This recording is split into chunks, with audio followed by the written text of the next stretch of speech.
یہ واقعہ ایک حاجی صاحب کے ساتھ پیش آیا جو کہ ایک گاؤں میں نئے نئے ہی آ کر آباد ہوئے تھے۔ پاکستان بننے سے کچھ عرصے بعد تک ایک گاؤں میں رہا کرتے تھے، لیکن اب بھگ کر کے ایک گاؤں میں آ کر آباد ہو گئے۔ گاؤں کے ایک دو لوگ ہی دنیاوی تعلیم سے واقف تھے، ورنہ اکثریت لوگ قرآن پڑھے ہوئے تھے۔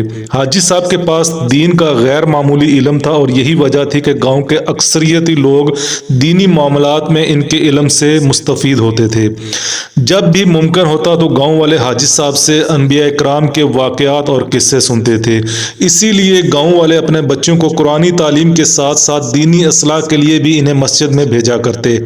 گاؤں کے بیچوں بیچ ایک پرانا درخت تھا جس کے آس پاس سبزہ اور ہریالی تھی، جہاں گاؤں کے مرد حضرات اپنے مال و مویشی چھوڑ کر اس پرانے درخت کے پاس بیٹھ جایا کرتے تھے۔ امام صاحب بھی بکریاں چرانے وہاں جاتے اور دین کی باتیں کرتے۔ انہیں اپنے علم اور آگاہی کا ذرا برابر بھی غرور نہیں تھا، اسی لیے سبھی لوگ انہیں جنازہ پڑھانے کے لیے بلا تکلف بلوا لیتے، اور وہ چلے بھی جاتے، چاہے اس کے لیے انہیں کتنے ہی دور گاؤں کا سفر کرنا پڑے۔ سردیوں کی ایک سرد رات میں ٹھنڈی ہوا میں عشاء کی نماز کے بعد کسی نے حاجی صاحب کے دروازے پر دستک دی۔ دروازہ حاجی صاحب نے کھولا تو سامنے 3 سفید داڑھی والے نورانی چہرے والے آدمی کھڑے تھے۔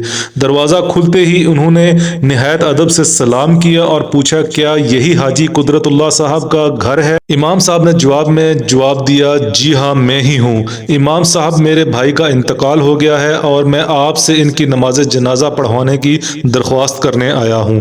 وہ آپ کی دینی علوم پر مضبوط گرفت اور مخلوق کی دسترس کی وجہ سے آپ کو انتہائی پسند کرتے تھے، اور ان کی یہ خواہش تھی کہ آپ ہی ان کا نماز جنازہ پڑھائیں، اسی لیے ہم آپ کے پاس حاضر ہوئے ہیں۔ میت تیار ہے، سب صفیں باندھے آپ کے انتظار میں ہیں، برائے مہربانی آپ ہمارے ساتھ چلیں۔ حاجی صاحب نے پوچھا، کیا میں ان کو جانتا ہوں یا وہ مجھ سے مل چکے ہیں؟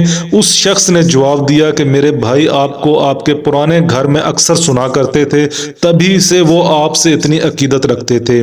حاجی صاحب کو یہ بات سن کر اور ان کی حرکات و سکنات سن کر کچھ عجیب اور غیر معمولی محسوس کر رہے تھے۔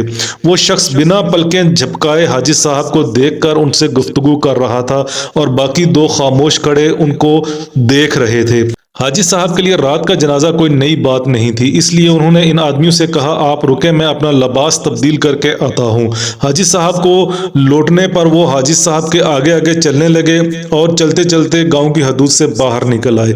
ان کی حیرت انگیز رفتار کے ساتھ حاجی صاحب کو ان کے ساتھ چلنے میں کافی دشواری ہو رہی تھی۔ گاؤں سے کافی دور ایک سنسان گھاٹی کی طرف جاتے ہوئے حاجی صاحب کو گھبراہٹ ہونے لگی، اور انہوں نے ان تینوں کو مخاطب کرتے ہوئے کہا کہ شاید آپ اس گاؤں کے راستے سے واقف نہیں، مجھے بتائیں کہ کہاں جانا ہے، شاید میں آپ کی کچھ مدد کر سکوں، کیونکہ اس راستے پر تو صرف سنسان گھاٹی ہے۔ پہلے والا اچانک بولا کہ اے آدم زاد، ڈرو نہیں، ہم بالکل صحیح سمت پر جا رہے ہیں۔ اس کی بات سن کر حاجی صاحب ڈر گئے۔ حاجی صاحب ذہن میں کڑیاں ملانے لگے کہ آدم زاد کہنے کا مطلب کیا تھا، وہ میرے پرانے گھر سے مجھے کیسے جانتا تھا؟ ابھی حاجی صاحب یہ سوچ ہی رہے تھے کہ پہلا شخص پلٹا اور کہنے لگا کہ دیکھیں، میرے بھائی کی خواہش تھی کہ ہم آپ کو یہاں لے کر آئیں۔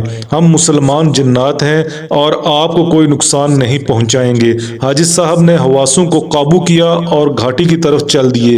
وہاں جا کر دیکھا تو لاتعداد لوگ سفید داڑھی اور سفید لباس پہنے کھڑے تھے، ان کے قد بہت لمبے تھے۔ حاجی صاحب نے جنازے کی امامت کروائی۔ امامت کے بعد جو جن حاجی صاحب کو لایا تھا ان کے سامنے کھڑا ہو گیا اور کہنے لگا کہ آپ کا بے حد شکریہ کہ آپ نے ہمارے بھائی کی خواہش پوری کی۔ اس نے جیب سے چند کوئلے نکال کر حاجی صاحب سے کہا کہ یہ رہا آپ کا ہدیہ۔ حاجی صاحب نے ڈر کے مارے ایک چھوٹا سا کوئلہ اٹھا لیا اور کہنے لگا، اب آپ جا سکتے ہیں۔ حاجی صاحب چلے ہی تھے کہ انہیں اپنے پیچھے سے خدا حافظ کی آواز آئی۔ حاجی صاحب نے پلٹ کر دیکھا تو سب جا چکے تھے۔ حاجی صاحب پسینے سے شرابور ہو چکے تھے اور بے ہوش ہو گئے۔